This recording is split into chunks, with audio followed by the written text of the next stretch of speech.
В эти минуты в Израиле масштабные столкновения. Армия и полиция сейчас пытаются оттеснить протестующих, которые вышли на улицы городов страны. Все это результат росчерка пера Дональда Трампа, который фактически признал Иерусалим столицей Израиля.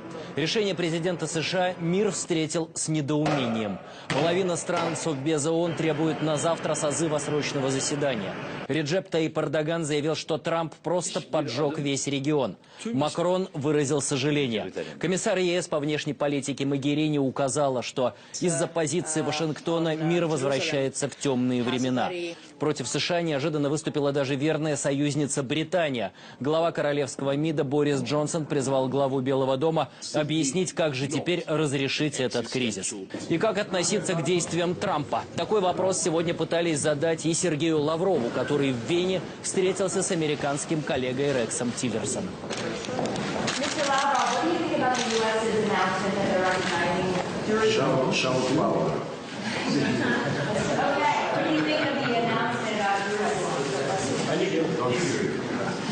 Зачем это нужно Трампу прямо сейчас, можно только гадать. Может быть, в нем продолжает жить бизнесмен, привыкший отвечать за свои обещания. А может быть, все гораздо сложнее, и этим топорным, на первый взгляд, шагом президент США заручился поддержкой Израиля и его могущественных лоббистов в Америке для решения своих тяжелых внутриполитических проблем и для успешной борьбы с демократической прессой. Так или иначе, Трамп – игрок, склонный к повышению ставок. О том, чем в итоге придется платить по счетам. Шеф Ближневосточного бюро «Вестей» Сергей Пашков.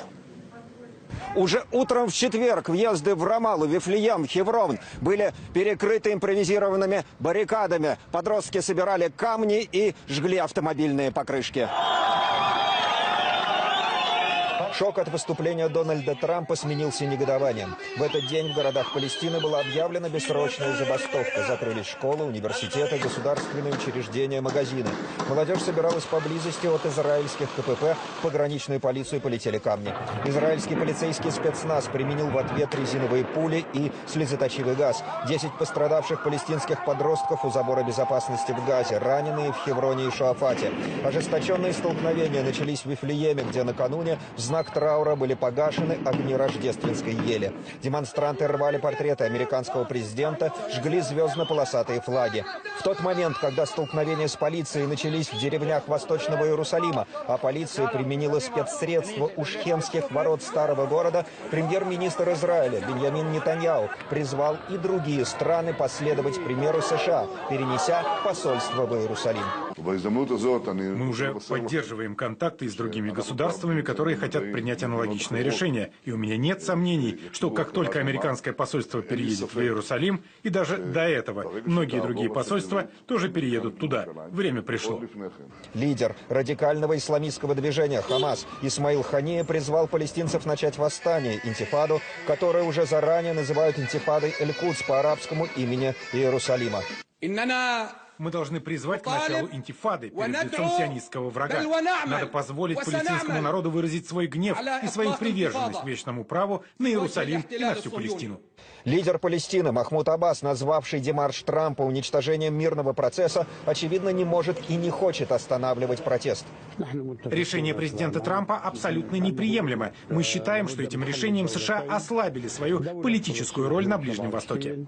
В Рамалле считают, что анонсированный переезд американской дипмиссии, как и признание древнего города столицей Израиля, наносит удар по палестинским чаяниям о создании независимого государства со столицей в Восточном Иерусалиме. Мы присоединяемся к протесту наших братьев. Мы сумели отстоять Храмовую гору полгода назад, отстоим и наш город. Пограничная полиция и спецназ приведены в состояние боевой готовности. Армейские подразделения сосредотачиваются на границе сектора Газы, в Иудее, Самарии и у стен старого города. Пятница объявлена в Палестине днем гнева. Волнения могут начаться сразу после полуденной молитвы. Сергей Пашков, Варвара Галемба, Александр Иванюк, Ближневосточное бюро «Вестей».